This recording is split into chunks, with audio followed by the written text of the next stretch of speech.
Okay, let's get started. We will possibly finish lambda calculus today. So if we finish lambda calculus today, then the entire week is there for uh, final exam review and also your projects and all the homeworks. Um, I will upload some example final exam problems and we'll discuss them. You'll get your homework grades are being uploaded now. So your TA is uploading homework grades now, and midterm you get by midnight today. For the interim, there's like opportunity for you to do another midterm or something. Is that what Another midterm? or you said like in different families or something that you could do kind of was that 3:30? Yeah, that was 340. We won't have another midterm.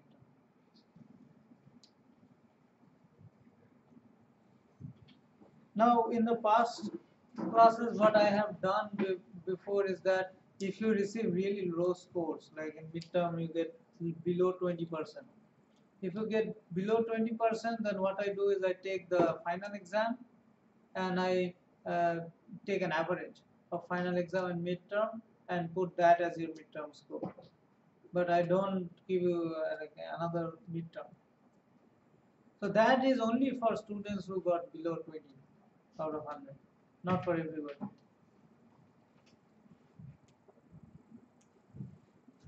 So we'll discuss about grading mechanisms, what mechanisms we use. We'll talk about absolute grading, we'll talk about curving. I'll show you 3 or 4 methods of curving and I'll leave up to you to choose which one you want. Right? And you should always know that whenever we do curving, grades are not harmed. So if we do curving and your grade is harmed, we'll take the maximum grade that you get without curving. Right? So in case of curving, grades won't be harmed. We will discuss that. Maybe we'll discuss that tomorrow once we are done with this lambda calculus. Any questions with project 2? Is due today. We extended. Right? We extended, so it's due today. And from I also uploaded project 3, so you can start doing project 3 if you are already done, or you can start from tomorrow.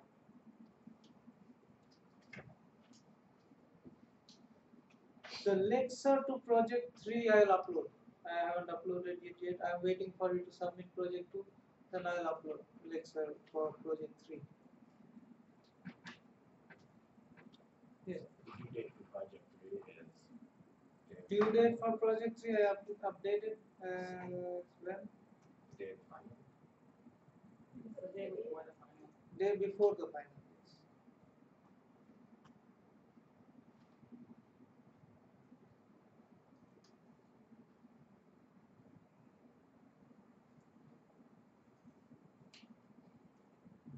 Yes, day before the final. Should I make it day of the final? Yeah. Okay.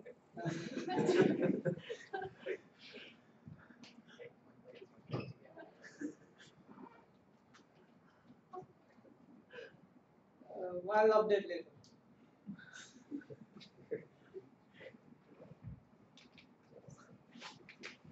I'll update later. So yes, I cannot make it day after final. Yes, by final exam we have to on projects. Okay, so now what do we do? Okay, let's start with the lambda calculus. So let's do a little review because lambda calculus is in itself very vague and abstract. So we'll start from the beginning slide and we'll rush through and go to bounded variables. Right. So the first slide it talks about lambda calculus. We are not interested in that. First is syntax. This is the grammar. Right. So we have to think about the grammar. So grammar is expression goes to id, expression goes to lambda id dot e, expression goes to ee, and expression goes to parenthesis. These are the 4 grammars. Turns out that this grammar is ambiguous. This grammar is ambiguous And we see some examples here that XYZ you can parse in two different ways, right? EE, because specifically because of these two rules, E goes to ID and E goes to EE. So whenever you see ID, you don't know whether I should parse E goes to ID or I should parse E goes to EE. You don't know. Right? So that's the problem. That is where the ambiguity comes from. So we saw two examples, and then we saw some disambiguation rules. So there are two disambiguation rules. First of all, E goes to E is left associative, which means if you see an expression XYZ or WXYZ, you take the last ID, throw it away, and make it a separate expression. Right? So E1, E2, like that you go. Now, the second disambiguation rule is whenever you have lambda ID dot E, that E, whenever you see a lambda ID, that E should expand as far right as possible. Right? That E should expand as far right as possible. So there are two disambiguation rules. We saw some examples, and then we came into semantics. So semantics, what we said that every ID we see in a lambda calculus is a variable, right? You can think of C or MATLAB. Every ID is a variable. Then the operation E or the grammar E goes to lambda ID dot E is like a function. It is a function where E is the body of the function and ID is the variable. So variable means the formal parameters of the function, right? So that formal parameters in this case in lambda calculus they are also called meta variables. Formal parameters of function are called meta variables. And since the functions are not named in lambda calculus, these functions are also called abstractions. So lambda ID dot E, whenever you have E is an abstraction, ID is the meta variable. Now the semantic of having E goes to EE, it means that the second E is the actual parameters of the first E. So you're basically applying the function first E. The first E is the function and the second E is the actual parameter of the function. That is the semantics. Right? So we again saw some examples. So no, first going forward with semantics, that's what we just discussed. That lambda ID dot E defines a new anonymous function.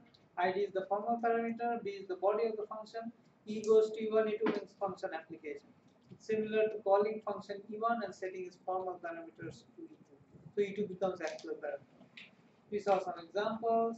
Then we said that okay, since this is lambda ID, so that means ID is one single parameter, right? So thus functions have only, or do functions have only one parameter? Turns out no. You can use that lambda ID expression to have more parameters. So how do you do the currying mechanism? So you have lambda x dot lambda y, and then you apply x, y in order to that function. So we said that we can do the second example, lambda x dot lambda y, and we have plus xy, so plus takes two arguments, and you apply x first, then y. Right. So using this, you can do multiple parameters. So currying is the mechanism. Then we came to the discussion on what are free variables, what are bound variables. So free variables, we said a variable is free if it does not appear within the body of an abstraction with a meta variable of the same name. The definition was confusing, but we saw some examples which made it clear. So for example, is x free in lambda x dot xyz? X is not free because x is in that expression and there is a lambda x with the same name, right? So same meta variable name x. So that's why x is not free. Then y, yes, y is free because there is no meta variable called y in that expression. So we saw a lot of examples about free variables. Then we saw combinators. So combinators are an expression if it does not have any free variables. So it's an expression lambda ID dot E, and E should not have any free variables. If there is if there are no free variables, then that expression is called a combinator. Right. So from the combinator we went into the bound variables. So if a variable is not free, it is bound. But then we ask the question, bound by what abstraction? So this is similar to answering the question of scope. Right? What is the scope of a meta variable? So we said that we had some rules. We had some rules to determine score. So we said that if an occurrence of x is free in E, then it is bound by lambda x in lambda x dot E. Right? So you have an expression E, and you know that a particular variable is free in E. Now if you have, so let's say that variable name is x.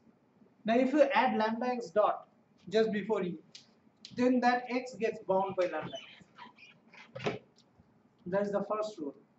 The second rule is, let's say you have a variable x that is bound in E, that is bound to some lambda x in E. Now you have added a lambda z dot just before E. Right? Now even if that z is x, even if it is the same variable name, the x that was bound in E to lambda x is still bound to the same lambda x. Its bound does not change, even if you add a lambda x before E. Right? So that is the second rule. And the third rule expands the rule 2 to other expressions as well. So it says if an occurrence of x is bound by a particular lambda x in E1, then that occurrence in E1 is tied by the same abstraction lambda x if you add E2 before or E2 after. Right? Even if you add E2 after or E2 before, does not matter. It is bound with the same lambda x. So any changes you make to the expression, the boundness of a variable doesn't change. So we saw some examples. Now we ask a very important question. What does it mean for two functions to be equivalent? Why do you want to ask that question? Whether two functions are the same or not? Why do you think you want to ask that question? Yes? Not really. Think about programming concept. Parsing. Yes? Parsing. Yeah. So there won't be any problem in parsing. Even if two functions are not, even if they are equivalent or not, it doesn't matter for parsing. You still parse it in the same way and you will give a good parse tree. If the syntax is correct, you will give a good parse tree. Two functions are equivalent. They basically have the same mapping. Yes, but why do you want to answer that question? Whether two functions are equivalent or not? What will you gain by getting an answer to that question?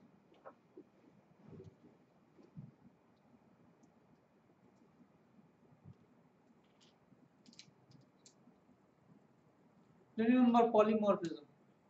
We talked about this polymorphism, overriding functions. Right? We said that two functions it can have the same name. Two functions can have the same name, but they differ in their parameters.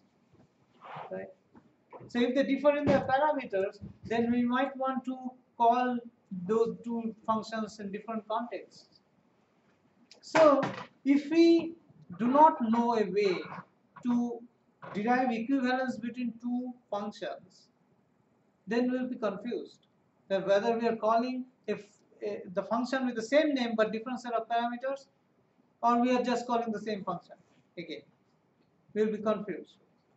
So if we have a mechanism to find equivalence, even if the names are same or names are different, it does not matter. If we have a method of finding equivalence, then we have a method to do polymorphism.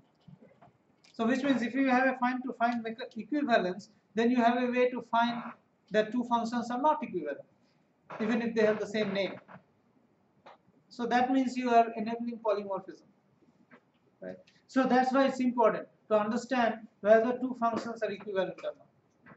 So now let's start from this point onwards.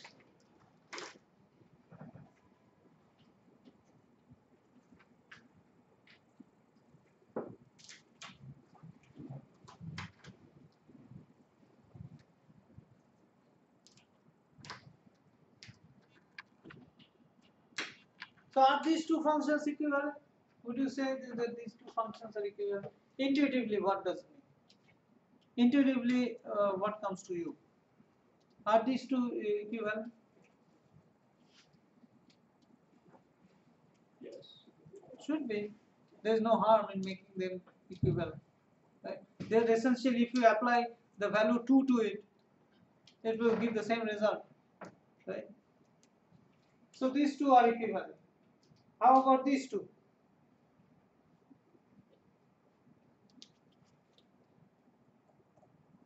Yes.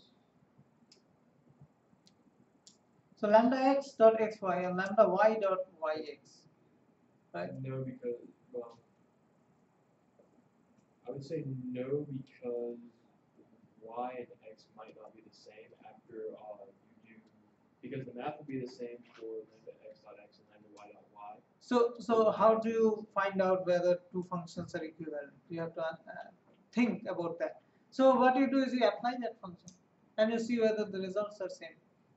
So if you apply, say, the number 2 to that function, lambda x dot xy, what will you get? 2y. You will get 2y. Then you apply 2 to that other function, lambda y dot yx. What will you get? 2x. 2x. Now if x and y are the same thing, nobody is saying that x and y are different. So if they are not saying that x and y are different, we will say that they are the same thing. So then the results are the same. 2x and 2y are the same thing.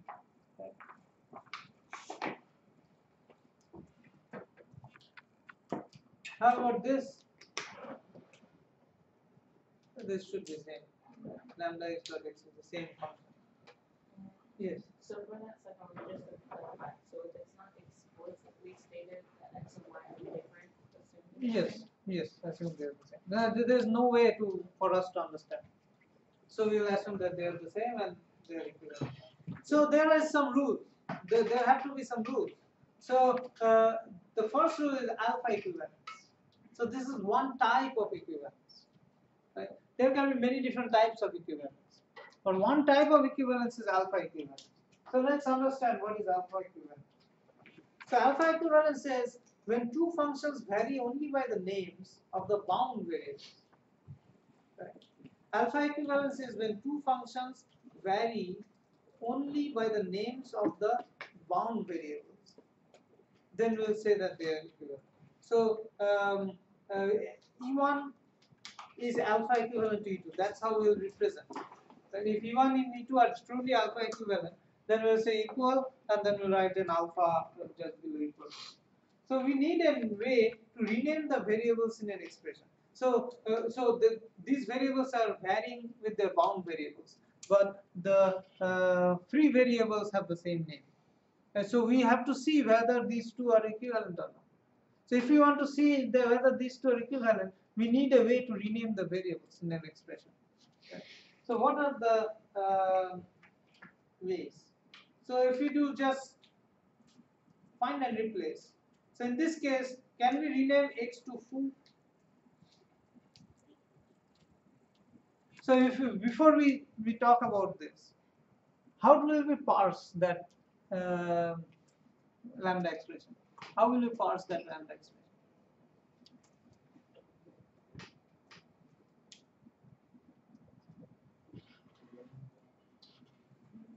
overall it's ID. Yes. Overall, it's lambda id dot e. So what is e? Oh, what is id? Id is x. What is e? X lambda y dot x y z. Yes. So it's the whole thing. It has to extend as far as possible. So x lambda y dot x y z. So in this case, both x, are they different or they are the same? The two x's. What is the first x bound to? Lambda x. Second x. Second x is also bound to lambda x. So same lambda x they are bound. So then how will you parse it further? So E is x lambda y dot x y z. How will you parse it further? E. You have to have E. So your first E is x, second E is lambda y dot x y z. Then you again use lambda id dot x y z. Here id is y, and y is bound to lambda y. Z is the free variable, right? So now the question is, can we rename foo x to foo? So which x's can we rename to foo? All three. All three, yes, all three, yes. We can rename all three. Can we rename y to bar? Should be possible. Just that one y we can rename all two. Right. Can we rename y to x?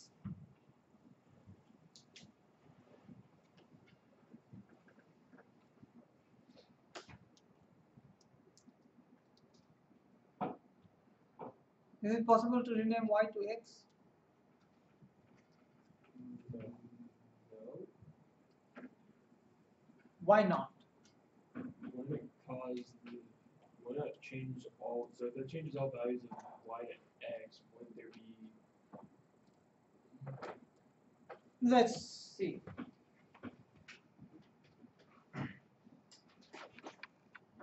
Let's see whether we can change y to x.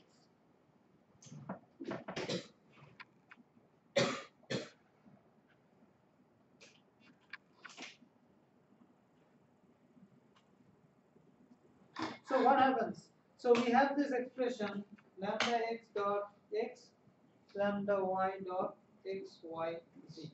We said how do we parse this? We said that okay use lambda id dot e. So id became this x and e was this whole thing, right? And we said that this x is bound to lambda x. This x is also bound to lambda x. So when we have e, we do e1, e2. E1 was x and E2 was lambda y dot xyz. We have again y is the ID, right, and this is the E3 and so on. So we said that this y is bound to this lambda y, right, and z is our only free variable. Now what I am saying is that let's replace y by x. If we replace all y by x, then it becomes this. How will you parse this? the same way? The same way. So here x becomes id and this entire thing becomes your expression. Now if you see this x is bound to this, what is this x bound to? The lambda x, This one or this one? the second one. This x is bound here, this x is also bound here. So you see that the bounds changed. Bounded variables changed. Right?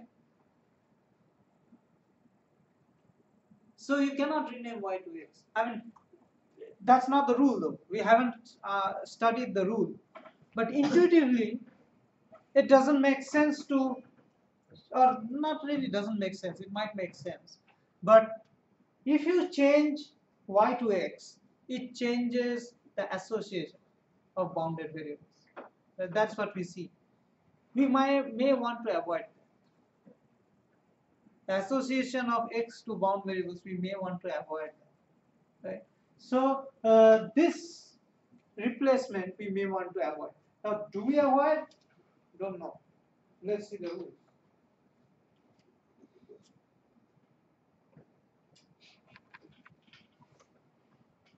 Okay, the next question is, can we rename x to z? Would it be no for the same reason? Because z starts as a free variable and you change x to z. Exactly. So now what we had, so this is a different case though from the previous case. From the previous case we changed the association of bound variables. But this one changes free variables to bound variables. Right? So if we change it, rename x to z, then it becomes lambda z dot z lambda y dot z y z. Right? So now z becomes bound. Z was free previously, it became bound. So it totally changes the free variables to bound variables. That also we should avoid, possibly. So let's see what are the rules. The rules are this, that it's so this is how we'll represent. So e y slash x means whatever is the whatever occurrences of x are there in e, replace them with y. That is what we are. That is how we represent. Right. So which means that so there is an expression x, and if you have that within curly braces y slash x, then whenever you see x in that expression, replace it with y.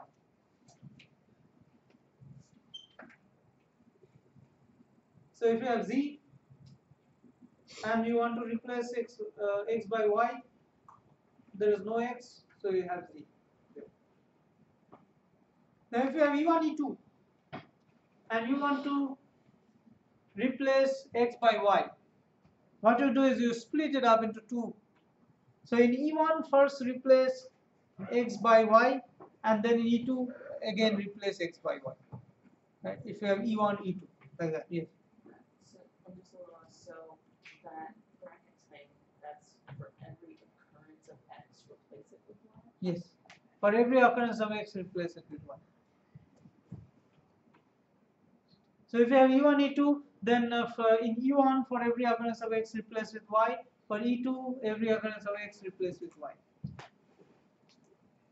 Now if you have this, what you do? Lambda x dot e, and you have to replace every occurrence of x by y. Then what you basically do is you do, instead of lambda x dot e, you write lambda y dot e, and inside e, every occurrence of x, replace it with y. That is the rule. Right. So again, reiterating, if you have lambda x dot e and you have to replace every occurrence of y, every occurrence of x by y, then what you first do is you do lambda y, and then dot, and then in the expression e, you replace every occurrence of x by y, and while you are doing that, follow the previous three rules. Now if you have lambda z dot e and you want to replace every occurrence of x by y, what do you do? So in that case, you have to keep lambda z. You don't change lambda z. So you do lambda z dot e, and inside e, you change every occurrence of x by y if x is not equal to z. And whatever are not z and you have x, you change it by y. So let's see some examples. This one, what should be the result? So this one is simple. What you do is, as we have seen from rule number 4, that whenever you have lambda x dot x and you want to replace x by foo, you first do lambda foo dot x, and in the x replace every occurrence of x by foo. So it becomes lambda foo dot foo. Right. Now how about this? This is a complex one. So in this expression, you need to replace x by bar. So now it depends upon how you parse it. So you have to follow the disambiguation rules and parse it. So let's do it on paper first. It's already in the slide, but let's do it on paper so that we understand.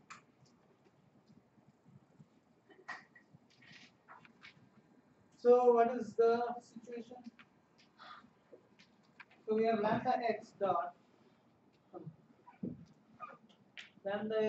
x, then we have lambda y dot x y z y, then we have x,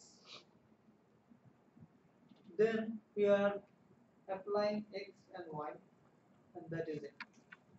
Now first of all, let's understand how do we want to parse this. How will we parse this?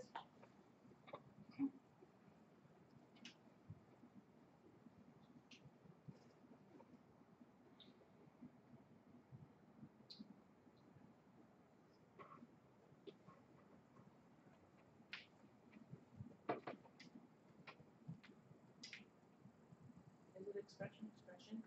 Exactly. It has to, you have to first use the rule expression goes to expression. So E1, E2. What is E1? E1 is this whole thing.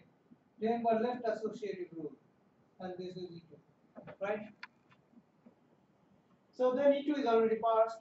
So how do we parse next? How do we parse E1? Expression. E1 again has to be expression. So we get E2 and E3. So E2 is lambda x dot x, lambda y dot xy z y x, and E3 is x, right? How do you parse E2? Yeah, E3 is parsed already, x. So, oh no, sorry, this is not E2. This is E3, this is E4. E4 is parsed. E3, how do you parse E3? Lambda ID. So here ID is x, and we have this expression E5, right? So E5, how do you parse it?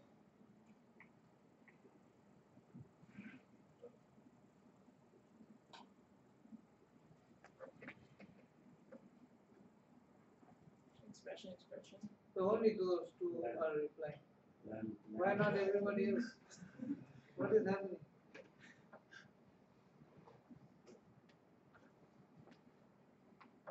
So okay, you reply this one, I will take, but next time don't reply. Okay, so E5 expression again. So now this becomes E6. This becomes E7. So E7 is again parsed. Now we are left with this one. How do we parse this? Expression. So this becomes E8. This is E9. So E9 is parsed. In E9, how do we parse it? Lambda ID expression. Yes. So ID becomes Y, and expression is XY, ZY.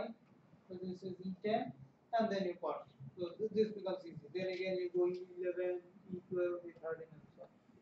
So that's how we parse.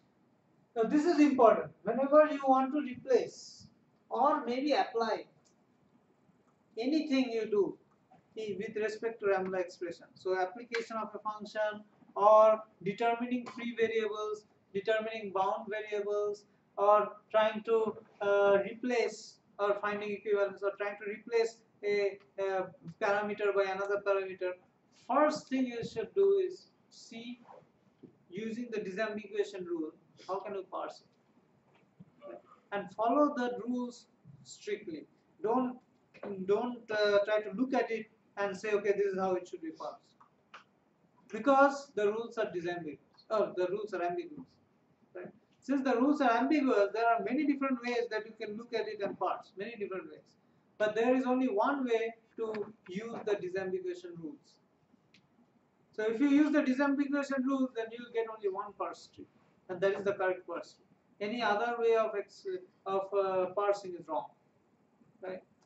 So first thing you do whenever you see a lambda expression is try to apply the disambiguation rules and parse it first.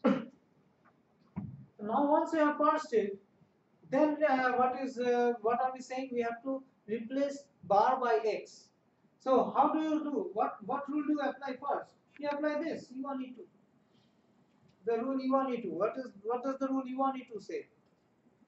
So you have E1 E2, and you want to replace x by y, right? So what does it say? You replace x by y in E2, replace x by y in E1.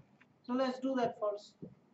So if you do that first, in E2, if you replace x by y, what happens?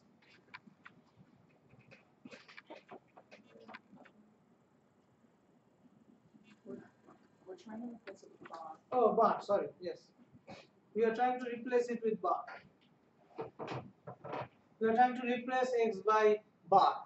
So if you have E2 and you want to replace x by bar, what will happen? Nothing. It will remain 1, right? Because there is no x. So it remains y, and what we have is lambda x dot x, lambda y dot xy zy x, and we have x. So in this, we have to now apply let's rewrite. We have lambda x dot x, lambda y dot y, zy x.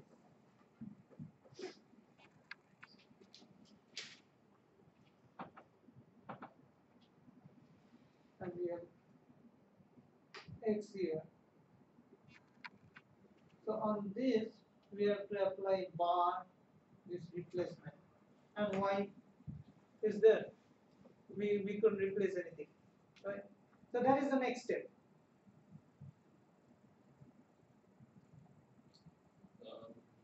Yes. Oh, I thought you asked what the next step was. No, this was yeah. This is the first step. Sorry. Okay. Let's have the rules there. So that's the first step. Now what is the next step? The next step is again go to parsing. So parsing E1 goes to E5.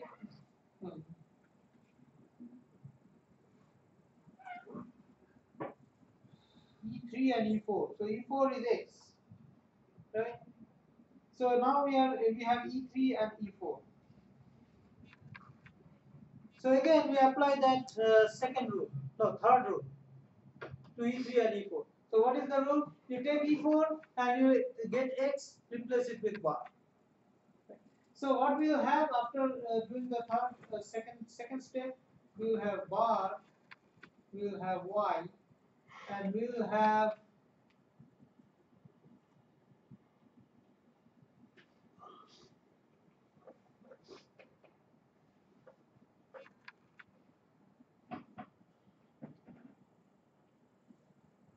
this, right? We applied bar to X. Yes. Are we only going to replace X with bar when we get single X bar stuff? Yes, because we are using that first rule. We cannot replace it yet because we cannot use those rules. So whatever rules we can use, we are using. So now this. Now how did we parse this? This one we parsed with ID and E5, right? So now we are saying that okay, we have to use rule number 4. We have to use rule number 4. So what is the first thing that we do for rule number 4? We make lambda x as bar. Right? So we do lambda bar. Lambda bar, and then we take this expression x lambda y dot xy zy. We take this expression and we replace x by bar, right? And then we have bar and y.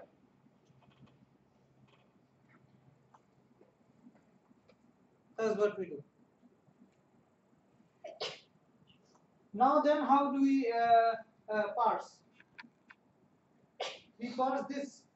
So this we parsed E5, we parsed as E6, E7, right? We parsed it as E6, E7. So then what we do is again lambda bar dot, actually this will be this. There is no square brackets, all parentheses. Okay. So if we do that, then what we have to do is x lambda y dot xy zy. We apply bar x, and then this x is converted to bar.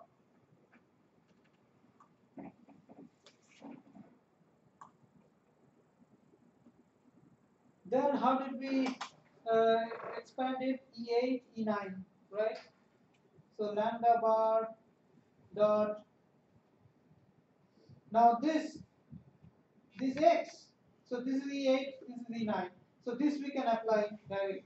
So bar, then we have to have lambda y dot xy zy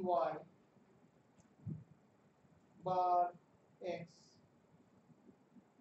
Then we have bar.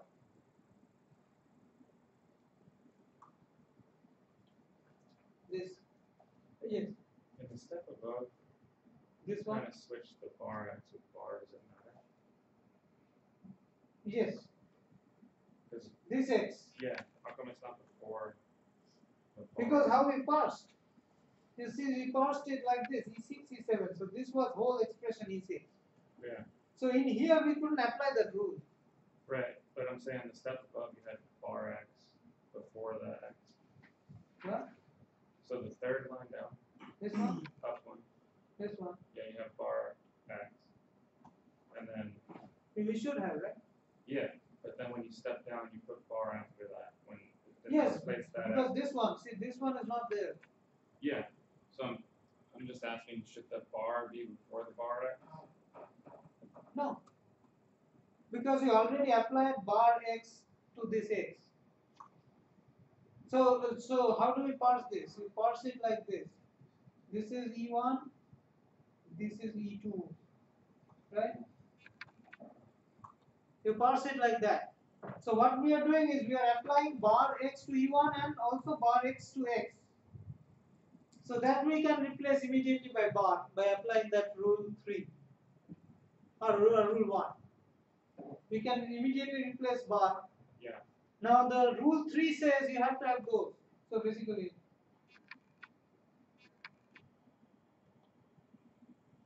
right? So this is E1 in that rule 3, and this is E2. We already replaced it. Okay. So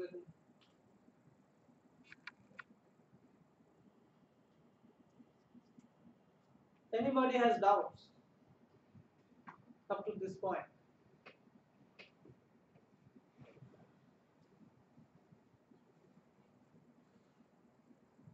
Anybody with doubts? I think he still has some doubts. A little bit. That's okay. What is the doubt? It looks like it's out of place, like the actually after. You understand this one? Yeah. This one is fine. Yeah. So how do we go from this to this? We apply. So wait, before you go, let's have this. So you understand this step. So now we have to go further. So how do we go further? What rule can we apply of those renaming operations? What rule can we apply? The fourth rule. The fourth rule. So we have to have lambda x dot e. So what is e? E is this one, e, and that is lambda x. So we said that how do we apply that rule? We first take the x and convert it. So that's what we did, lambda bar. Yeah. Right? And then we apply the bar x to e. So that's what we did. Okay. So this is e. This whole is e. So if you think of this as e, so this whole is e, and this became, we are applying bar x, right? And yes. Now if we do this, the next step is we cannot apply bar x as of yet. We have to further break it down. So we break it down following that third rule, E1, E2. Right? So what is E1? Our E1 is this big thing, and the E2 is this x. So how do we apply it? We say that okay, E1, then bar x, and then this is E2 bar x, right? This thing is E2 bar x. So what I did was I skipped a step and I said that okay, let's apply rule 1 to it. So rule 1 E2 is just x. So you apply rule 1, you get y, bar. So that's why that bar x came before bar. Okay. Right? Any other doubts? Let's move forward. So now you have, so now we have to apply this to E1, E2 again. So here this is E1 and this whole thing is E2. So this became E1 bar x, right? And since E1 was just x, I just replaced it with bar. And this is E2 bar x, right? So now we go further. We apply that fourth rule again. So fourth rule means whatever ID is not x, right? So we cannot replace it with bar. The only thing that we can replace is this x, this expression x. Right? So if we do lambda y, so this becomes lambda y, it stays lambda y, and in here we can apply the rule 1, 2, 3, 4, 5, the rule 5. So since this is not x, what happens is we apply the rule 5 and we say that, okay, this is bar, we have lambda y, we have to keep it y. That's what rule 5 says. And you take this expression x, y, z, y and apply bar to it, replace the bar. Right? Then you have bar again.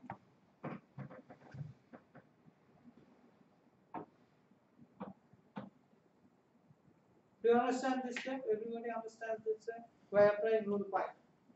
Then what you do, you again apply rule 3. You apply rule 3. So you say lambda bar dot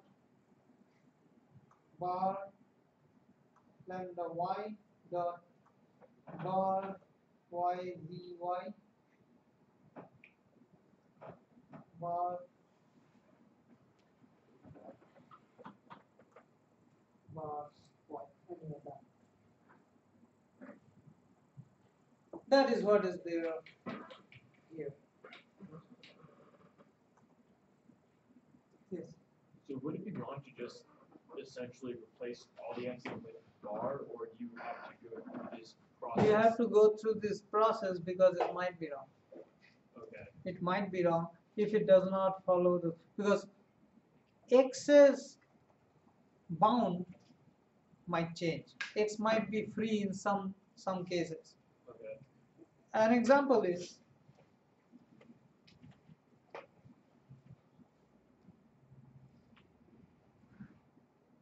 we'll see an example. Right now, if I show it, it will be confusing. Okay. Now let's assimilate this, and I'll come to your example later. Okay. Right. So do you understand how can we replace? Just blindly following the rules. Right. So following the rules, we can replace the names of variables. So now, how do we understand alpha equivalence? So these are the rules for alpha equivalence. For all expressions E and all variables Y that do not occur in E, lambda x dot E is alpha equivalent to lambda y dot E when you replace x by y. What happened? So this is says for all expressions E, right, and all variables Y that do not occur in E. So there is a variable Y, you do not find it in E, right? Then if you have lambda x dot E, that is equivalent to lambda y dot E. Now how it is, what is E? You have to take E and replace all occurrence of x by y. So what, again, saying it in different words, if there is an expression E and there is no variable called y in that E, right? Now let's say there is a variable x in that E. So you take that x and you replace it with y, right? Now if you do that, then lambda x dot E is alpha equivalent to lambda y dot E with x replaced by y. Let's see an example. For example, this lambda y dot y is it alpha equivalent to lambda x dot x? So how would you apply that rule? We can apply that rule in this way. So lambda y dot y. So your expression is what? Let's say your expression is y, right? Your expression is y. Now in this y, does x occur?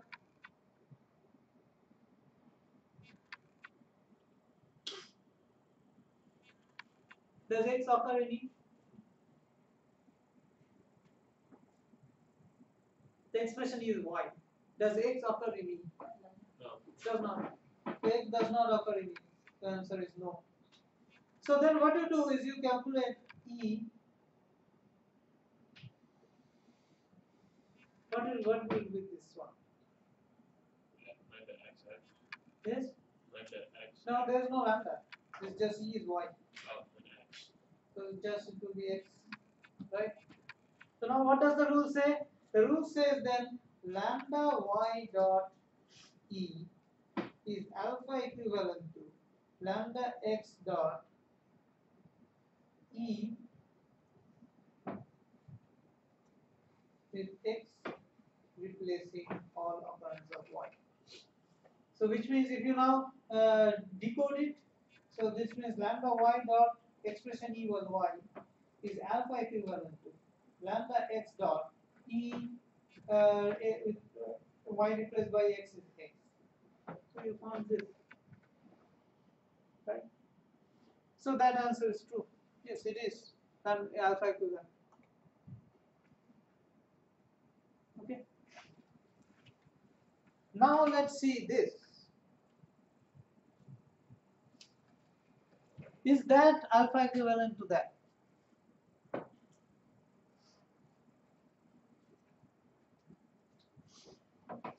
How will you find out whether that is alpha equivalent or not?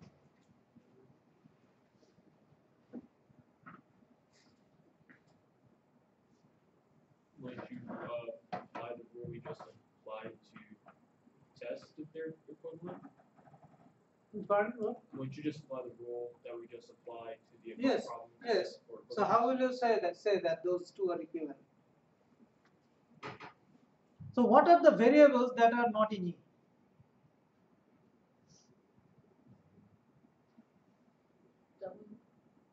W.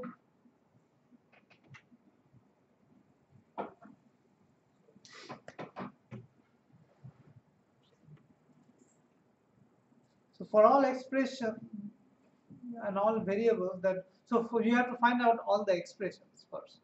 You have to find out all the expressions. So what are all the expressions? So you have to see parsing.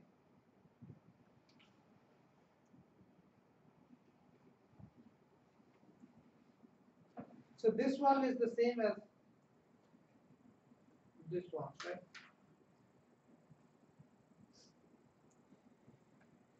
Yes, that's same as this one.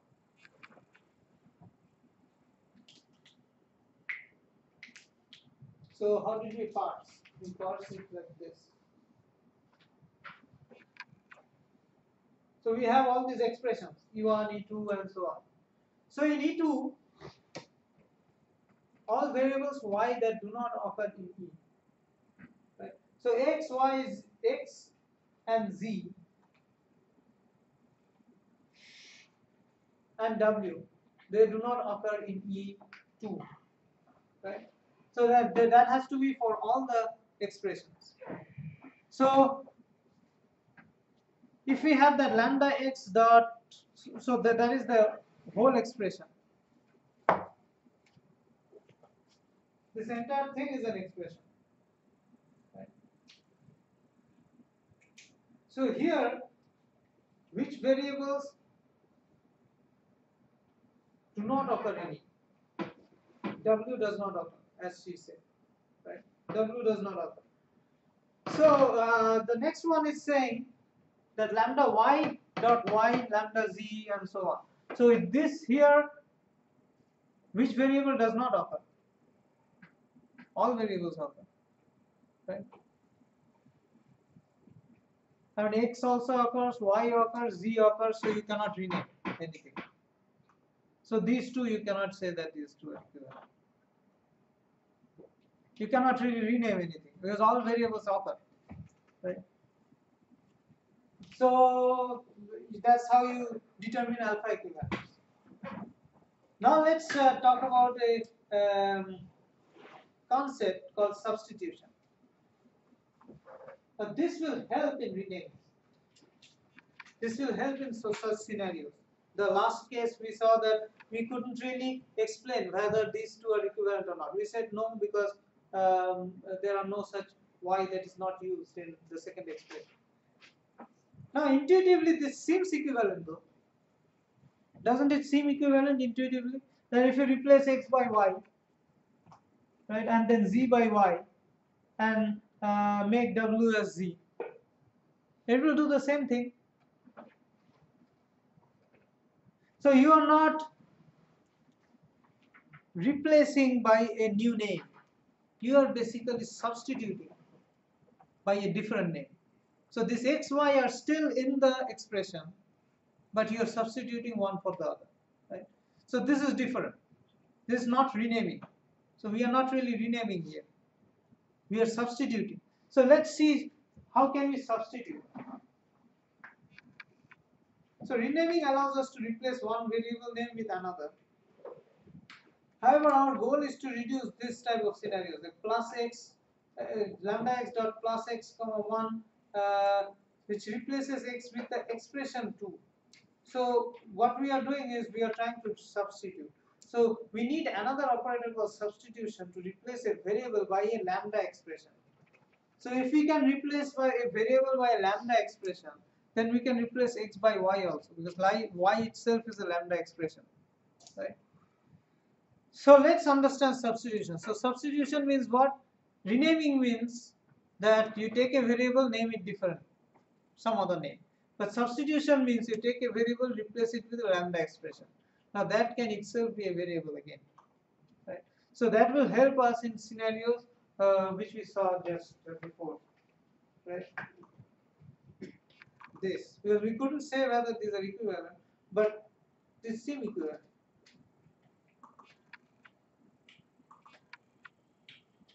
So we will represent it like this: E x goes to n, where E and n are lambda expression and x is an e. Right? So the moment we represent it like this, the expression E and x goes to n, that means the variable x has to be replaced by the lambda expression n. Right? That's what we want. So there are some rules. So let's take some examples first. So if we say that this is an expression plus x1 and x has to be replaced by 2, then simply that's what we do. Right? This is same as renaming, almost same as renaming.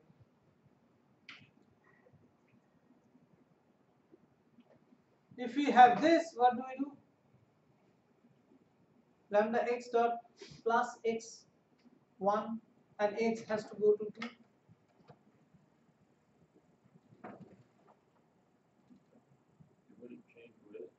What? There'd be no change. Why? The x isn't bound. Or No, it is bound. Oh. X is bound. What is this? Lambda x dot plus x1. What is that expression? It's an abstraction, right? It's an abstraction. It's a function. It's basically a function definition. So inside a function definition, you are not, so at this point we need to make a distinction. This is not expression 1, expression 2. Do you understand this distinction? This is not E1, E2. If it was E1, E2, then that would mean that take that function and apply 2 to it. Right? This is not E1, E2. This is substitution. We are substituting x by a lambda expression. Now it seems like x goes to 2, 2 is also a lambda expression. It seems like it should work because it is evaluating the function. But this does not mean evaluation of a function. This means substitution of a variable by an expression. So if we have lambda x dot plus x1, then lambda x is what? Lambda x is an abstract function with x as its functional parameter.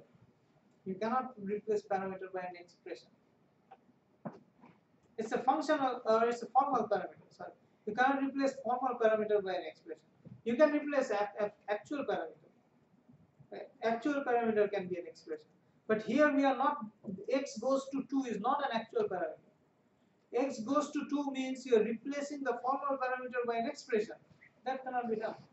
So this remains the same. You understand why this remains the same?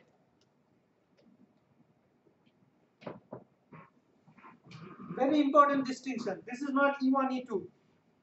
This is substituting a variable x by an expression x goes to 2.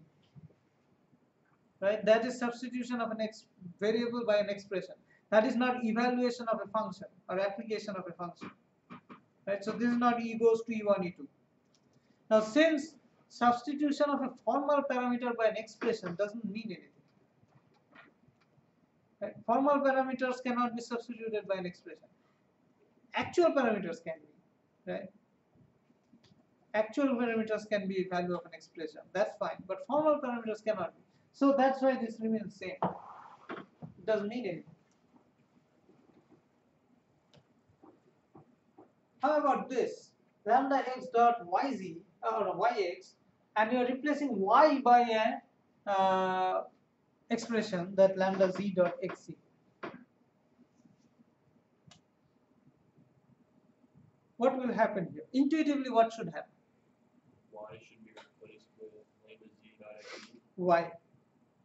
Because it's you just said What? you said it and I forgot what you said. Because not abstraction, it's just replacing. So again, okay, so you're kind of on the right track. So lambda x dot yx, is y a formal parameter of that abstract function? First of all, is y bound? Y is free. So y is not bound to any lambda. So which means y is not a formal parameter of anything. It's just a variable. You can replace variable by expression in the function. Okay. Sure, you can replace. So you have to replace y by that expression. But there is a catch. If you replace y by that expression, then what happens here? In y, lambda z dot xz, x became bound to lambda x. Right? So you are changing the structure of a function. You are not only changing y, which is another variable which was not a formal parameter, but you are introducing a formal parameter in there. That is changing the structure of a function. Cannot do that. That is non-intuitive. So what you do is you have to replace the x that you had and replace it by name, replace it with some other value which is not in that expression, right? So what you have to do is lambda w dot w and keep that x as free, because in that expression lambda z dot xz, y goes to lambda z dot xz, x was free. Now if you replace it, x becomes bound. That's changing the nature of the function. So you change the bound variables in the expression that you are replacing on. Right? So we have to have some rules. So these are intuitions, but we have to have some rules. So what are the rules? So this is the first rule. X goes to n. If you have just x, you can just replace it with n. That is fine. The second rule is if you have y and y is not equal to x, it remains y. Then you have E1, E2. These are same as similar to renaming. Right? Rules are similar to renaming, but with slight difference. So if you have E1, E2, what you do is you split it into E1 and E2, replace x, substitute. I'm using the wrong word. Substitute x by n in E1, substitute x by n in E2. Right? Then you have lambda x dot e, and you want to replace x by n. Sorry, not replace. Substitute x by n. You want to substitute x by n, then nothing happens because x is the formal parameter. You cannot substitute it. Then if you have lambda y dot e and you want to substitute x by n, then there is a specific rule. If x is not equal to y, and y is not a free variable in n. So y is not a free variable in n. If y is a free variable, then that's a different issue. If y is not a free variable and x is not equal to y, then what you do is you just replace or you just do lambda y dot e, and inside e you substitute x by n. Simple. So lambda y dot e, you want to substitute x by n. Then first you have to check, is y equal to x? You see that no, y is not equal to x. Then you check, is y a free variable in n? If you don't see that y is a free variable in n, right? Y is a bound variable. So free variable not being a free variable does not mean that y is not there at all. Y can be there, right? Y can be there and it can be bound. If it is bound, it's fine. But if it is free, it's not. You cannot apply rule 5. You cannot apply rule 5. So if it is bound in n, what you just do is you take that expression, take x and substitute with n. Simple.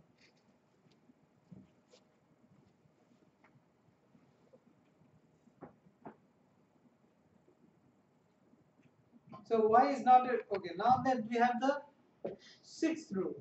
So now we have lambda y dot e and we want to substitute x by n. And we see that x is not equal to y, fine, but y is a free variable in n. We see that y is a free variable in n. Then what you do is you define a new fresh variable name, y dash. Then what you do, you make lambda y dash and you replace all y's in expression e by y dash. You first do that. Then what you do is you take all x in e and substitute by n. Do you understand this? So these words replace and substitute, don't use them loosely. You have to use them in the correct context. So first what I'm saying is that if you have lambda y dot e and you want to substitute x by n, then what you first do is you, and you see that x is not equal to y, which is fine, and you see that y is a free variable in n. If you find that, then what you do first is take a fresh new variable y dash, which is not in any of e or any of n, right? Y dash is not in e, y dash is not in n. You take that variable and you do lambda y dash first, and then you take the expression e and you replace y, every occurrence of y in e by y dash. So that is replace, that is not substitution, that is replace. So you replace that, and then the thing that you get after replacing, in there find out all x's and substitute x with the expression n. Right? That is the rule. That's what you do. Let's take some examples. So if we do this lambda x dot x and we want to substitute x by 2, what do we do? What will be the result? Anything? Just getting lambda x dot n. Yeah, you should use the rule number 4 and nothing should happen. So you get lambda x dot x. So this is the difference with substitution and replacement. So if you say that, okay, replace x by foo, so we had foo slash x, then we would get lambda foo dot foo. But since we did substitution, we substituted x by foo, we won't change because x is a formal parameter. If we get this x to 2, what will we do? We will do like this. So you first take the plus operator, x to 2, nothing happens. 1 operator, x to 2, nothing happens. Then x, you find x, make it 2, you get this. So why did we show this step? Because of this E1, E2. Right?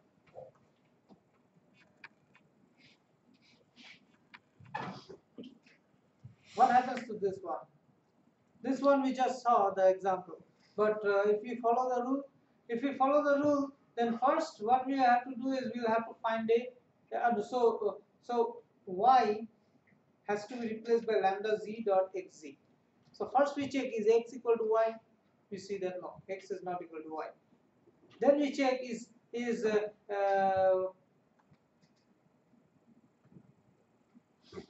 x a free variable in n?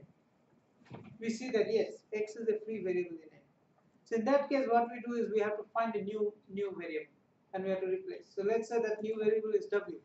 So then we do lambda w, and then we take yx and replace all occurrences of x by w, right?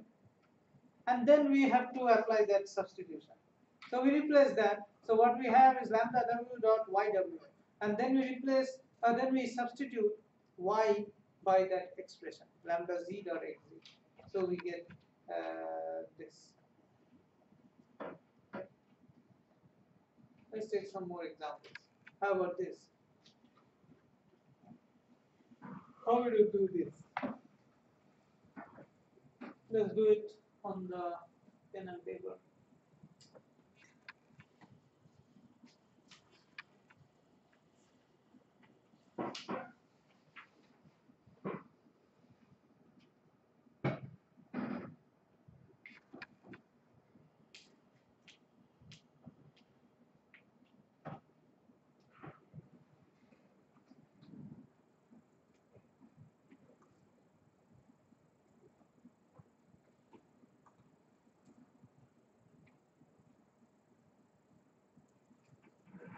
Okay, so let's follow the rules. So what are the rules? How will we parse this one? Yes. Expression. So this is x first, and this is lambda y dot xy. This is another expression, right? So if we is E1, E2, then we know that we have to apply that substitution on each expression. So we make this x goes to yz and lambda y dot xy x goes to yz, right? This one, what rule do we apply? We apply rule 1, simple. So we replace it by yz. This one, what rule do we apply?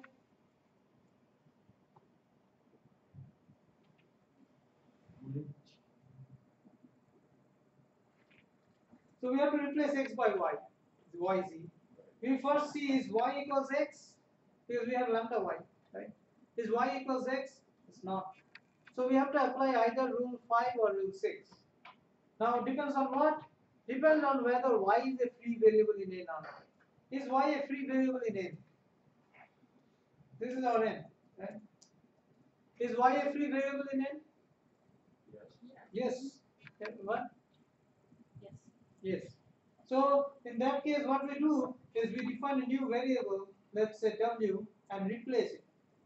Replace y. So lambda w dot xy, we have to replace every occurrence of y by w, and then we have to apply on this expression. We have to apply x goes to yz, right? So then again yz lambda w, if we replace all occurrence of y by w, we get xw, and we have to apply x goes to yz to that expression. So we get yz lambda w. So x goes to yz can be applied now. So yz w. That is how you reduce.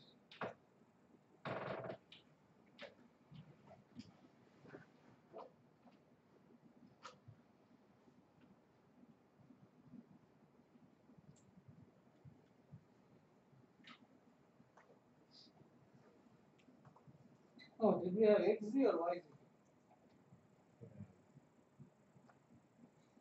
Oh no, this is a different one. Oh, they said q, that's fine. So here I use q and here I use w.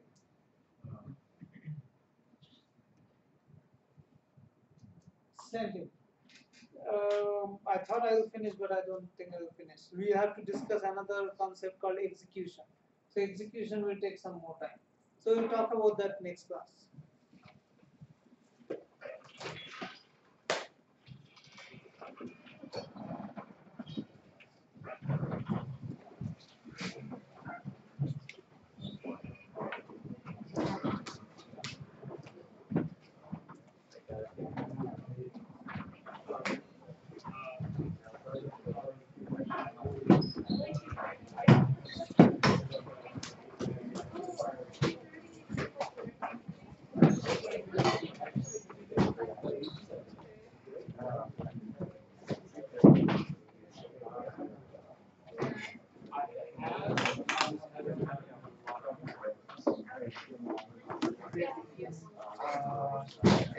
It's going. It's getting kind of difficult. How it's For you have homework 1 posted very soon as project 1 and the midterm. okay. By today you have all 3.